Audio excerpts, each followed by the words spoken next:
Hello friends, നമ്മുടെ HSA 2016 വന്നൊരു question ആണിത്. n of a is equal to 10, n of b is equal to 6, n of c is equal to 5, a, b, c എന്നിവയ്ക്ക് പൊതുവായി ഒരംഗം പോലുമില്ല എങ്കിൽ n of a union b union c is equal to dash. നമുക്ക് 4 options ഉണ്ടായിരുന്നു.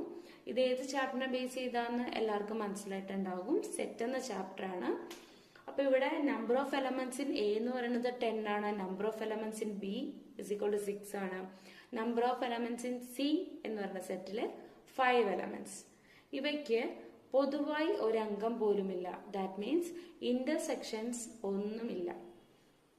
അങ്ങനെയാണെങ്കിൽ നമുക്ക് A union B union സിന്റെ എലമെന്റ്സിന്റെ എണ്ണം കണ്ടുപിടിക്കാൻ വളരെ എളുപ്പമാണ്. A intersection B M T set ആണ്. എ ഇന്റർസെക്ഷൻ സിയും എം ജി ആണ്. ബി ഇന്റർസെക്ഷൻ സിയും എം ജി ആണ്.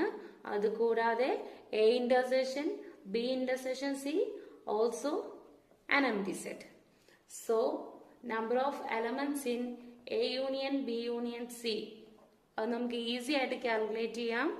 n of A plus n of B plus n of C. So that is 10 plus 6 plus 5 which is equal to 21. So our answer is 21.